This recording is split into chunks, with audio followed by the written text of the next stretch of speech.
Good afternoon. Moon, you can come over here. Faculty and all my colleagues, I am Dr. Paridhi, here to share with you our results of using the iris claw lens in pars plana vitrectomy following cataract surgery-induced aphakia versus the scleral fixated lenses. I have no financial interests. The aim of a modern cataract surgery is to leave the patient with good pseudophakia. But sometimes things go south, and we have to take an emergency exit of implanting special methods of IOLs in insufficient capsular support. In this regard, iris claw lenses have come up in a huge way, being a versatile player in both anterior chamber implantation as well as a retropupillary tuck. But we wondered how about using this along with pars plana vitrectomy with an associated lens or nucleus drop. So in our prospective interventional study, we enrolled 40 patients with post-cataract surgery aphakia, something very common and relevant in all training institutes. These patients, however, did not have any traumatic lens drops or IOL drops, as we found this to be a confounding factor in the outcomes of the final vision and complications noted. For the methods, we performed a thorough clinical examination of the anterior and posterior segment and recorded the BCVA, the best corrected vision, biometry, the central macular thickness, and IOP of all patients. After this, the patients were randomized to one of the surgical arms.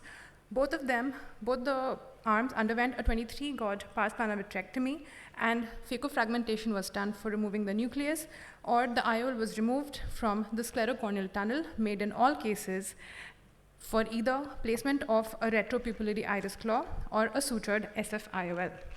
These patients were followed up for 12 months, and these were the outcomes measures that we did. The vision, both uncorrected and corrected, anterior chamber findings for hyphema, pigment dispersion, any lens tilts, IOP measurements, and the CMT measures. We found no significant difference in the pre-op BCVA, meaning the randomization was equal in both groups. In fact, the uncorrected and the final corrected visions of both the groups were statistically insignificant. However, the number of patients with better vision was numerically higher for the iris claw.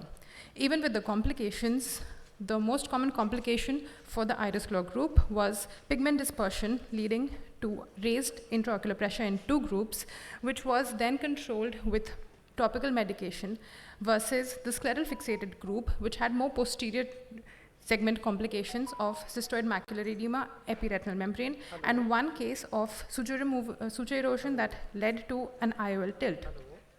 What I would like to highlight from my study today is that the vision in both groups were comparable right from the first postoperative day, and it was definitely better than aphakic refraction alone, encouraging us to plant a secondary IOL in selected patients.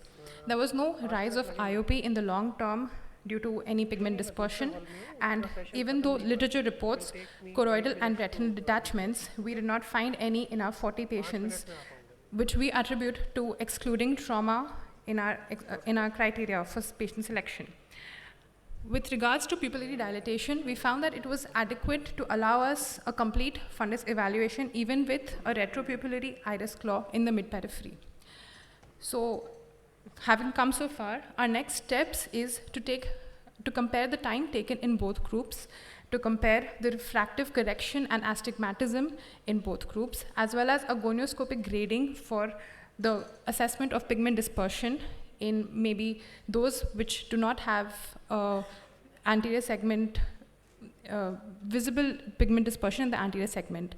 We also plan to audit to assess the impact of iris claw with PPV on the patient wait list for secondary IOLs. Thank you.